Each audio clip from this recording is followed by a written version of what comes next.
Start. नमस्कार, माझे नाव लौकिक संकेत शिंदे. मी आज तुम्हाला लोकमान्य टिळकांबद्दल गोष्ट सांगणार आहे. ती तुम्ही शांतपणे ऐकावे.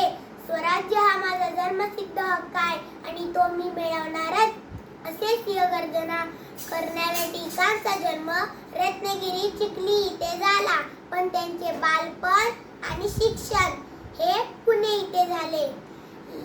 त्यांना गणित विषय खूप आवडायचे. लहानपणी एकदा शाळेत गणिताच्या तासाला शिक्षकाने एक गणित सोडवायला दिलेले. गणित सोडवून झाले की पाट्या उलट्या ठेवून द्यायचा, असा नियम होता. खडाखडा आवाज करत पाट्या उलट्या झाल्या. गुरुजी पाट्या तपासत छोट्या टिळकांकडे आले. त्यांनी बघितलं तर उत्तर तर बरोबर होतं, पण पद्धत ही चुकली होती.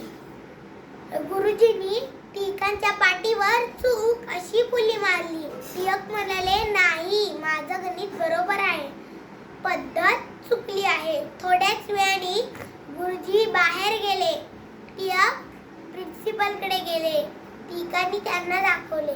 प्रिन्सिपलनी एका गणितज्ञ शिक्षकांना बोलावून त्यांना दाखवले. ते ह्याला बघून खूप खुश झाले. ते म्हणाले, एवढं कठीण गणित या मुलांनी एवढ्या सोप्या पद्धतीने सोडवले आणि त्यांनी टिळकांना शाबासकी दिली. टिळक खुश झाले. हाच बाळ पुढे जाऊन लोकमान्य झाला आणि त्यांनी भारताच्या स्वातंत्र्यासाठी लढा दिला.